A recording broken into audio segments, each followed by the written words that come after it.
Well, today we are making further progress. I've spent the last hour pushing this wire through this loom over here to where our first outlet's going to be on our second string. The first outlet on the second string. The first string, first outlet. We've already finished the first string. There's the first string, first outlet. First string, second outlet. First string, third outlet. First string, fourth outlet. All that's got wire loom stapled to the wall.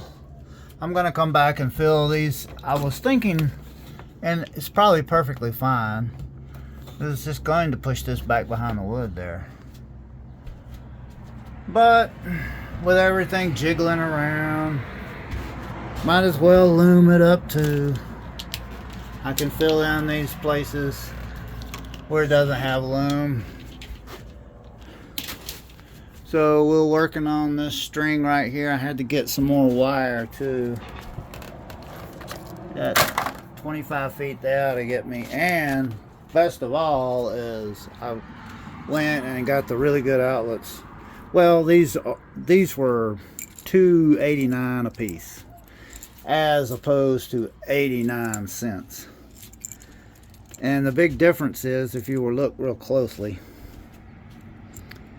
is there is a plate right behind the screw head. Let me turn it over and you can see it fall down.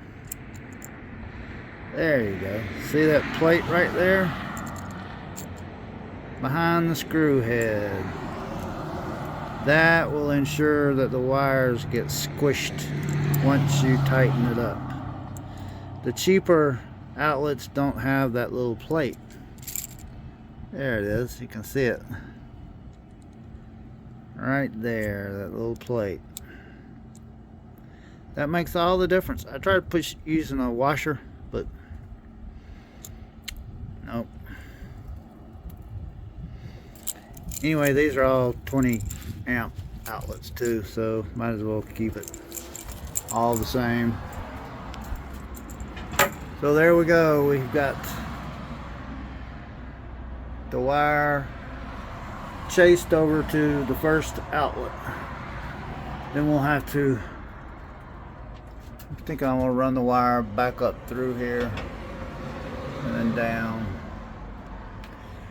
I do also have an exterior outlet, but I couldn't find at Home Depot a waterproof box with a lid that covers it. I'll order that on Amazon. And since, I mean, that plug is right there, right out here on the exterior, right there is where we'll put the exterior outlet. It'll be a perfect place for it. But no joke, it took me an hour to run this wire through this loom. Every 6 inches you got to come with some electrical tape so it doesn't bust out of the loom that split. And they only had 2 bags, so I'll just have enough probably. Some of this is the smaller. That's 1/2 inch and this is 3/8. So this will hold all 3 wires, but only for a very short distance. Otherwise, those 3 wires are just too much for this small, the 3/8. And a short little run, you know, something like this, or less than, you know, a couple of feet, they'll probably be alright.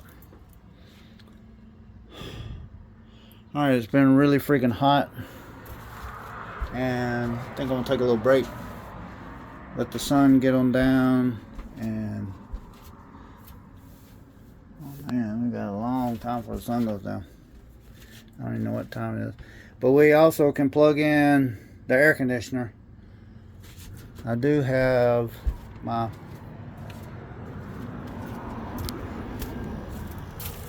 big thick extension cord here. It is really long too. I don't really want to use it, to be quite honest with you. It's so freaking long. But it is really heavy gauge. I've got so many extension cords, but it's up in my storage right up the street. And it's hot as hell up there right now. I don't want to have to go digging through it because it is, I wouldn't say my storage unit is packed, but let's just say it has a lot of stuff in it. Anyway, we're making some good headway, to be quite honestly with you. We are really, really close. Oh, and my surprise for this box right here, I don't think I mentioned it. I've got a big surprise. Here it is. Yes. Guess where this is going? It's going inside this cabinet right there. There will be a cat flap right there. So Kiki can, when Mother Nature is calling her name, she can go through the cat flap out here to this black box where her litter box will be. That'll be awesome.